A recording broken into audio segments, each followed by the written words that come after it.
ओम त्यागेश्वरं रामकृष्णं शारदां मातृरूपिणीं विवेकानन्दमाचार्यं नत्वा वक्ष्यामि श्रद्धया. So in our last class we discussed three types of devotees. So we are talking about essentials of spiritual life, but in a very wider sense there is a possibility of spiritual life without our conventional concept of God. But mostly spiritual life revolves around God, and a spiritual person is a person who is attached to God. So we discussed three types of devotees, three types of persons who approach God, whose life revolves around God. The one was Artha, the other was Artharthi, and the third one was Jignasa. Artha is a person who approaches God, seeks God's help because he or she is in some trouble, misery. To get rid of that misery, he or she seeks God's help. Artharthi is a person who is not miserable per se, but has a lot of desires and wants those desires to be fulfilled, and for that seeks help of God. And Jignasu, he is different. He had some very fundamental questions about life itself. Who am I? Where did I come from? Where was I before I was born?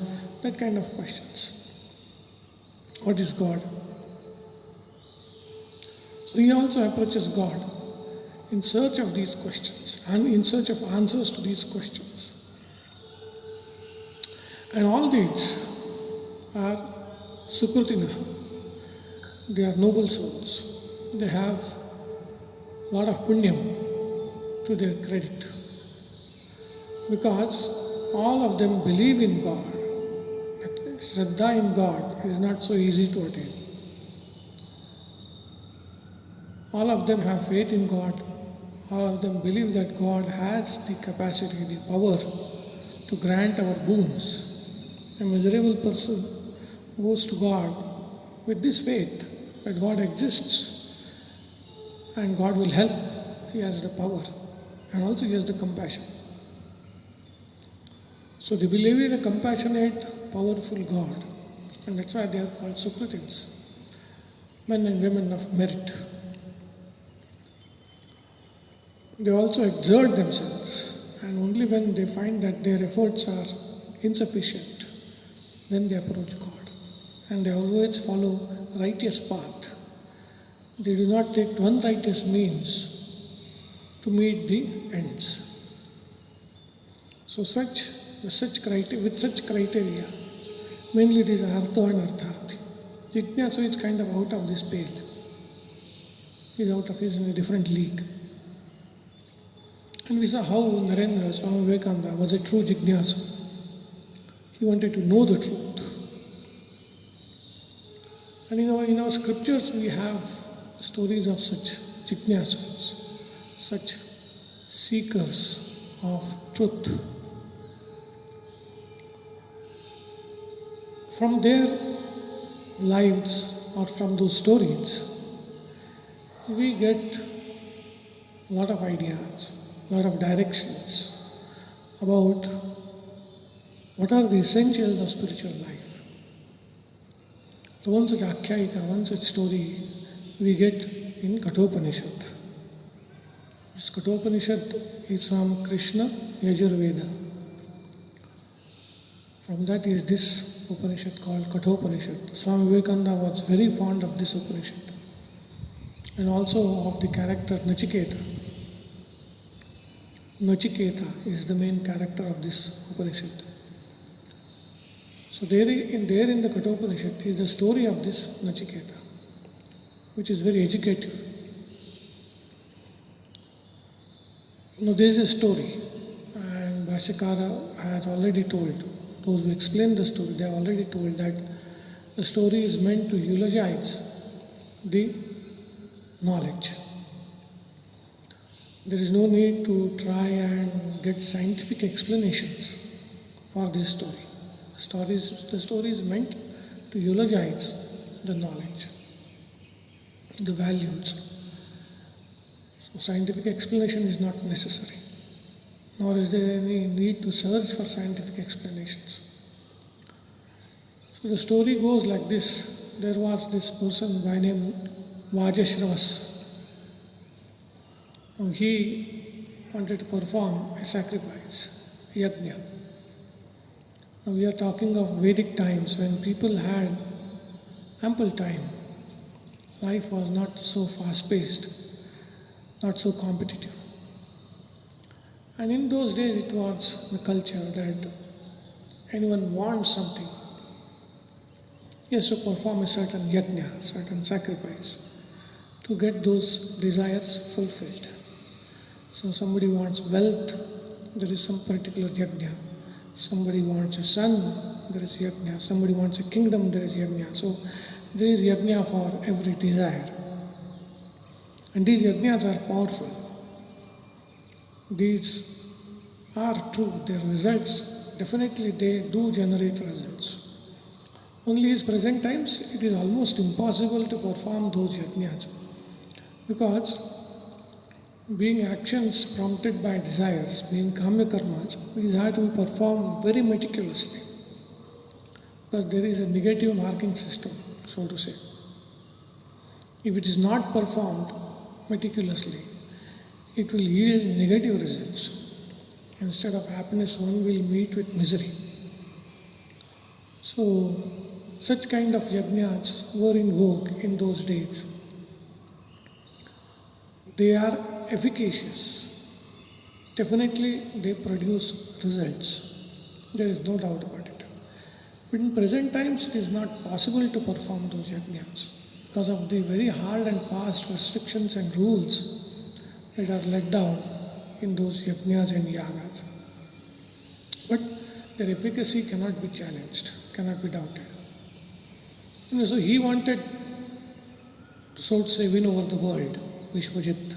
So he performed the yajna. And that yajna condition, rule, was that the Yajamana has to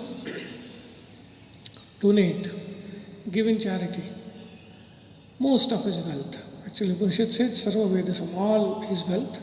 You have to understand most of his wealth he should give away at the end of a yajna in charity as dakshina to the priests.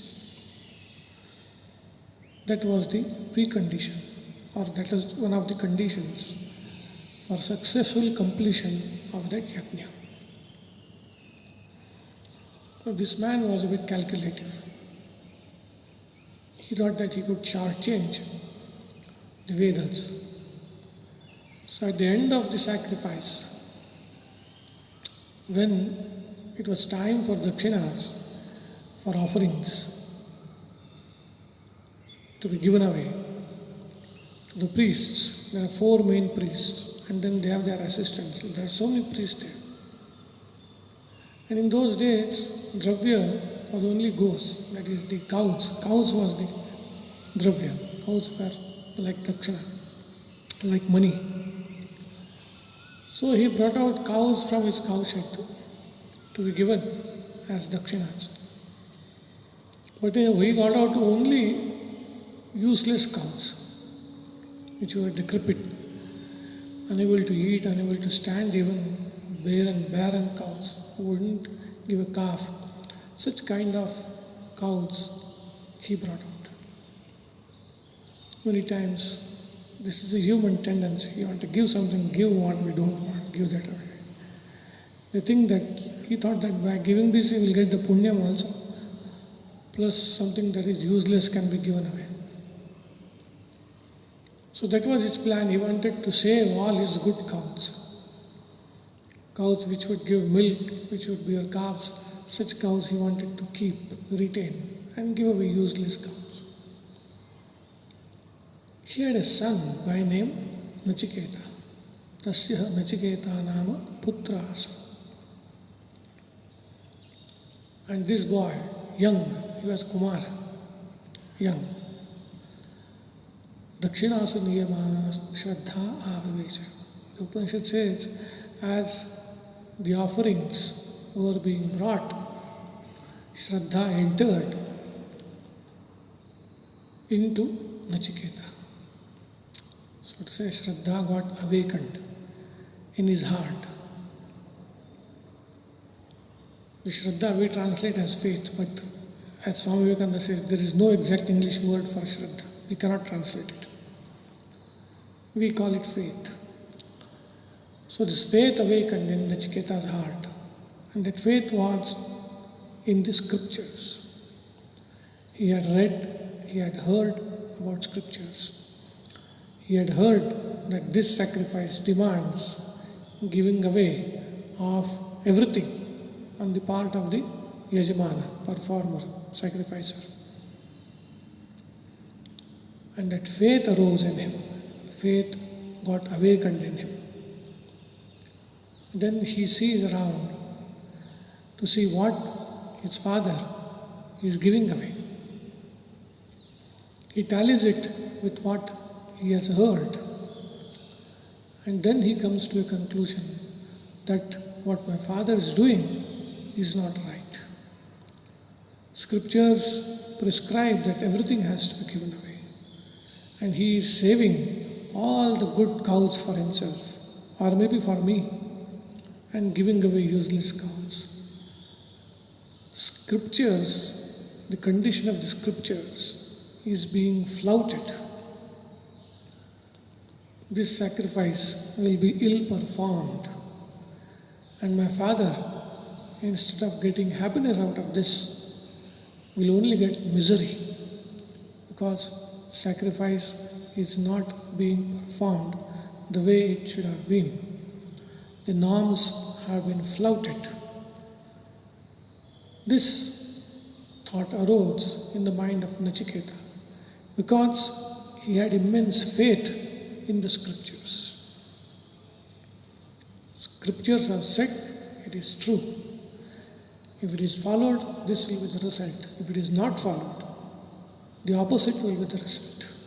He had that faith in the scriptures. Now he is thinking, what can I do? I am his son. I cannot let my father undertake such an action which will bring misery to him. And also, I am his son. I am as good as his wealth. I also belong to him.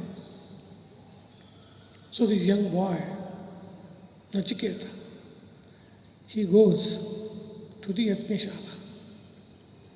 See how much this boy has thought.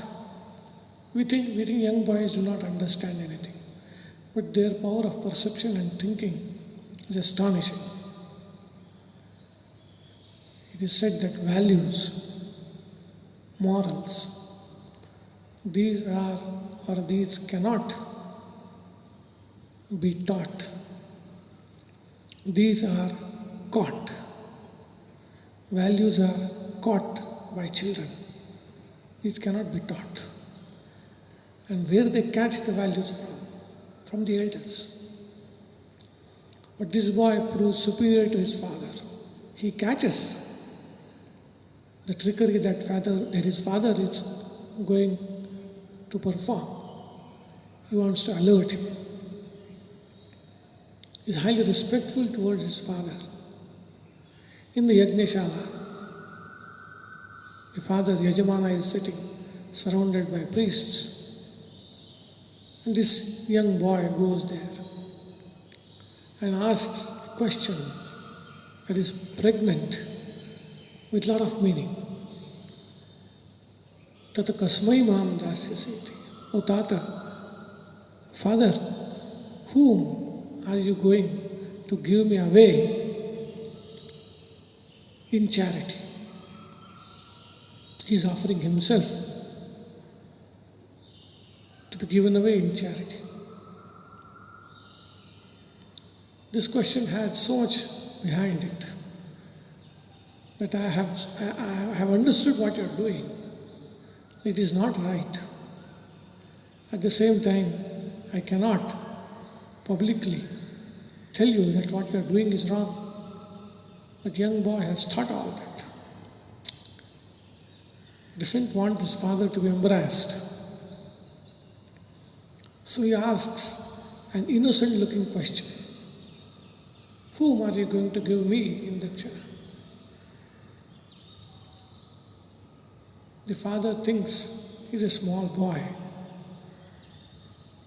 Some prank he is playing on me. He doesn't respond.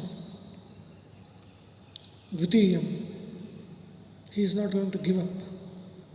Second time he asks, Father, whom are you going to give me? Tritiyam, third time he asks, whom are you going to give me? Then his father, he becomes angry. And he utters, Mrityavetva dadamiti. Unto death do I give you. Actually, it's a fault to get angry in Yajnashala, or for that matter anywhere, any puja, homa, anywhere. In that whole present, to get angry is a dosha, is a fault. But his father commits that. But it comes as a shock to Nachiketa. He goes into seclusion and thinks, what wrong did I do that my father should utter such words? See, there are three types of sons or disciples. The best ones, they read the minds of their teacher or father, and without being told, they carry out the direction or the intent of the teacher or the father. Father would want me to do this, the teacher would want this. Without being told, they just carry out. Their minds are tuned to the minds of the teacher or the father. They are the best ones, prathama. Then there are second bests, madhyama, who don't think so much. When they are told whatever they are told, they will exactly do it. Ordinary ones. They will never disobey. And then there are the worst ones who disobey their teacher or father.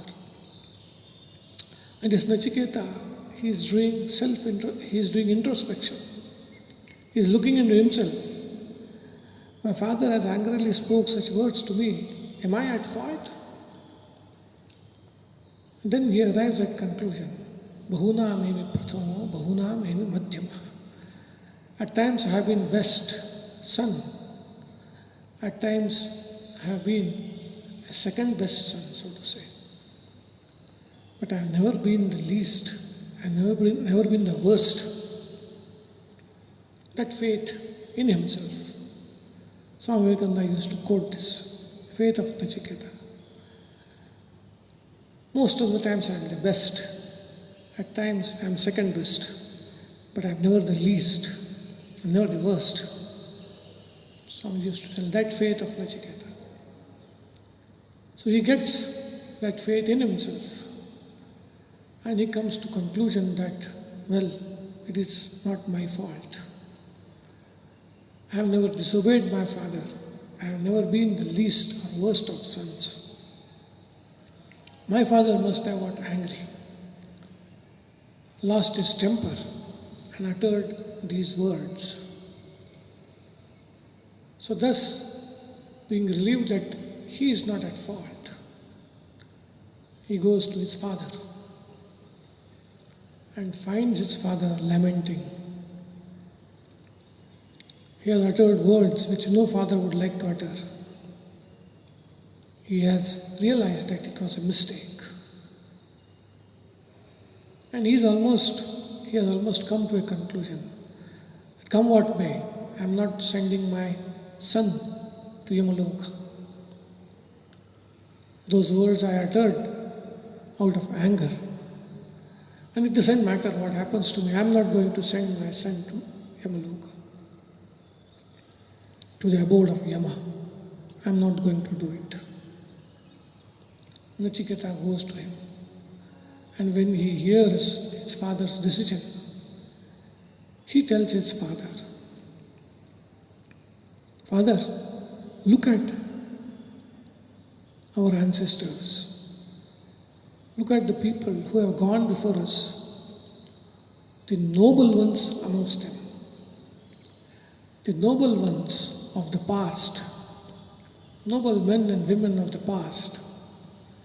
They never wavered from the truth. They always stuck to truth. They always followed truth. They lived truth. The noble ones of the past. And look around in the society, in the present. Look at the conduct of the noble ones. They never deviate from the path of the truth.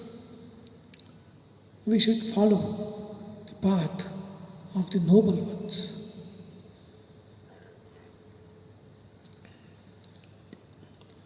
There is one argument that Nachiketa puts forward. The conduct of the noble ones, that is an indicator, pramana, in deciding what is to be done and what is not to be done. And second argument he gives is human life is fragile. Today we are born, tomorrow we die. When you weigh this human life against truth, it is the truth that is heavier than human life. It is the truth which is more important, more valuable even than human life. Human life can be sacrificed for truth. Truth cannot be sacrificed even for human life. Human life is only for 2 days. Those who stick to the truth, they attain the highest. So these are the two arguments that Nachiketa gives to his father and convinces his father to send him to the Yamaloka. And then his father sends him to Yamaloka. That we will continue later. Om Shanti Shanti Shanti Hari Om Tat Sat Shri Ramakrishna Arpanamastu.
Thank you.